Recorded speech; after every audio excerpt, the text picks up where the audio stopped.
Greetings, Batavia Mayor Jeff Shelkey reporting in on Friday, March 18th, 2022. And I got several different topics to discuss today. This has been kind of I'll describe it as kind of a cluttered week. A lot of things have been proposed, a lot of decisions haven't been made. The City Council approved the sending of a letter that I'm going to refer to here in just a moment to the Illinois Department of Transportation. But the world seems to be a little bit up in the air at the moment, and I don't have any definitive decisions that have been made, and there's a lot of things that haven't really come together or temporarily broken apart. So we're doing the best we can here in a very almost troubling time.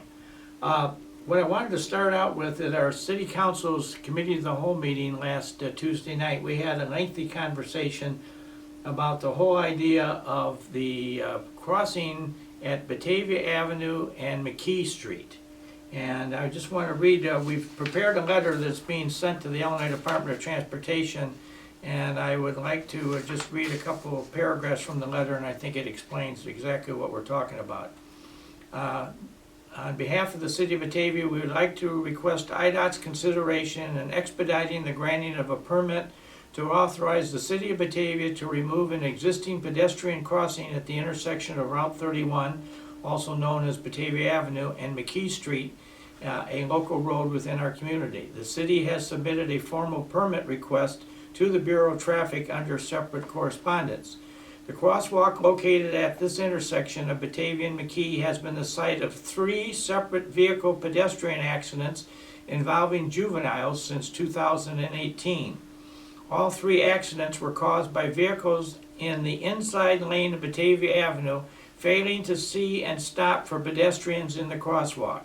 In all 3 instances, traffic in the outside lane had stopped and subsequently impeded the field of vision for drivers in the inside lane.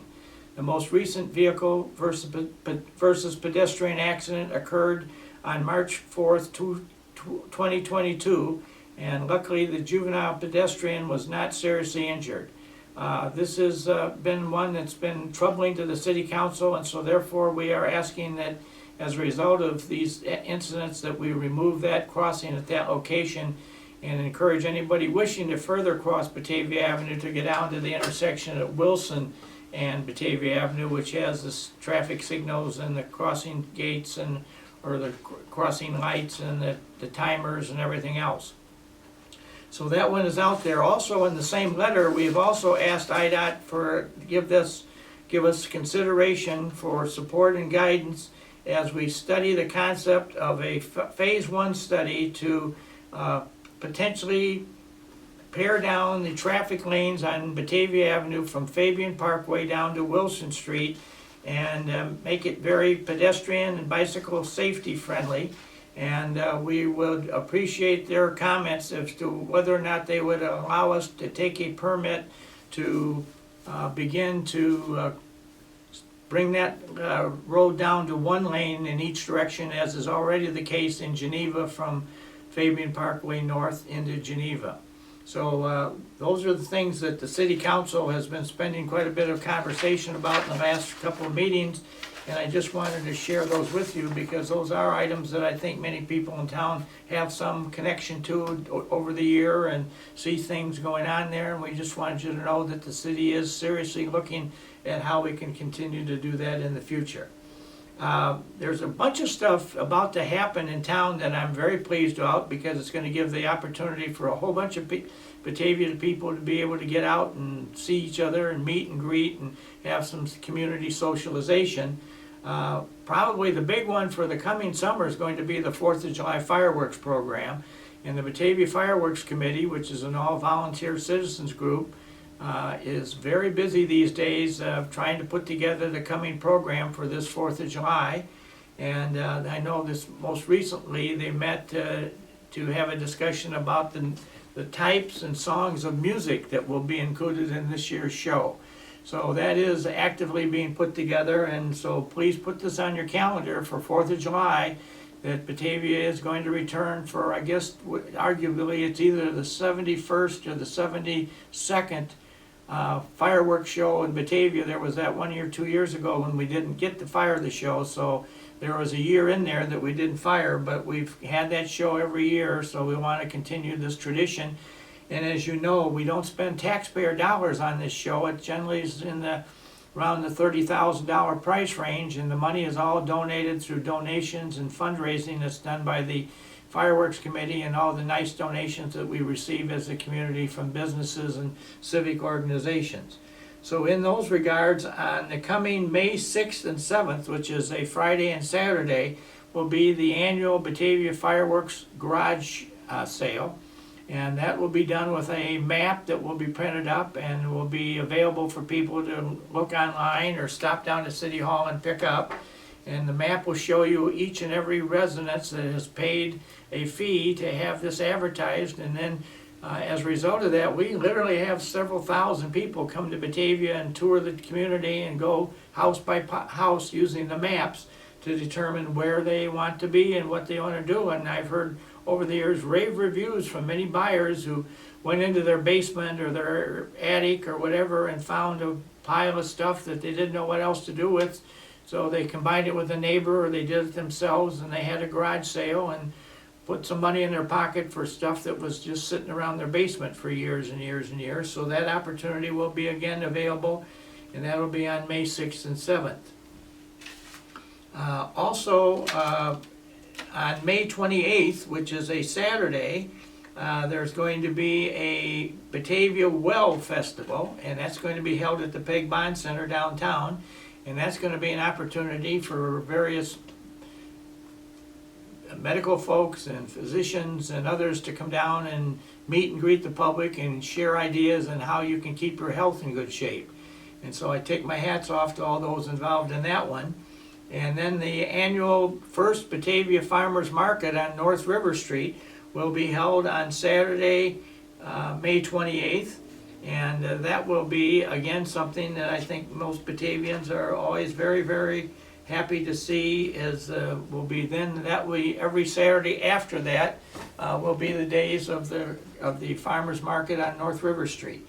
And it looks like, so I'm hearing from those involved in this, from the Main Street and the Chamber and others, that we've got a lot of interest flying high on that one. Where there's a lot of people who have come up and said, "Gee, I think I want to put a booth together and be there this year," or whatever. So I think that could be another great place for Batavians to have some interesting conversation and community get together and whatever. So we are, hopefully with the pandemic behind us, we are working feverishly here to bring some stuff together. And the other big one that we got right at the moment is that we're going to have a Batavia Restaurant Madness for 2022. And the Batavia Restaurant for Madness is back on Sunday, March 20th to Thursday, March 24th. This year you will have your own tube channel called the Batavia Restaurant Madness 2022. You will find short videos produced by the talented folks at both and Under Studios that give you an inside look at participating restaurants and the deals they will be offering. You can also catch the videos on the City, Main Street, and Chambers social media pages. Mention that you saw the video and get a great special deal that all these folks will be offering. A full list of participating restaurants can be found on the homepage of the city at the city's website. And this is going to be the restaurants, and they're going to be offering their fare and trying to entice folks to come and taste things and enjoy the flavors of downtown Batavia and the Batavia community in general.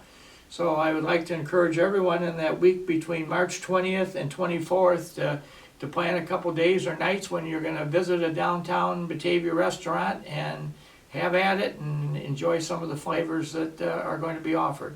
I shouldn't say downtown because I believe this also includes anybody, any place in town. So we do have some interesting stuff that's floating around, and I'm very, very pleased about it all. The final thing I just would like to say is, and I've done this several times, please be very, very, very careful if you receive phone calls from anybody who purports to be from some government agency or whatever and wants to talk to you about what you've paid in taxes or what fees you have or have not paid. We are experiencing some problems here that people are being called and saying, hi, I'm from the IRS, or I'm from the city of Batavia, and you haven't paid your water bill, and if you don't give me your credit card right now, we're going to shut your water off, or we're going to shut your lights off, or whatever have you. And unfortunately, citizens give these numbers away somewhat freely, and then these folks go to work on your bank accounts and your credit card numbers. So please be very careful and verify before you give anything to anybody that's trying to get you to make a donation or pay a delinquent payment or whatever have you, because there's a lot of funny games being played with Batavia residents this group seems to be highly targeting the senior citizen population of Batavia. And I know that's one of the great frustrations that I've had several conversations in the last couple of weeks with folks about, one of the community weaknesses that we have in Batavia is we have a large, good senior citizen population. And unfortunately, many of those folks have very little technology skill or background, and they are easily taken advantage of. So please be very careful if you're being approached by anybody that wants to involve technology in solving your problem, because that could be a warning sign that this is somebody that's trying to pull a fast one on you. And please, if you get something like this, don't hesitate to call the Batavia Police and ask for their review and investigation of it, because that's probably something that we need to know about. So that being said, I'm going to call this one to end for the week. Again, I hope to hear from all my old friends that maybe haven't talked to me in a while, and I guess I'm hoping that new Batavia residents also feel free to call myself or the members of the City Council. And as you know, our meetings are published live on BATV for the first and third Mondays of every month, as are our City Council committee meetings, which most recently have been almost every Tuesday night. So we've had a lot to talk about, lots happening. And hopefully we're trying by any means possible to keep you informed as to what's happening in the life of Batavia. So have a good week, and I look forward to talking to you next week.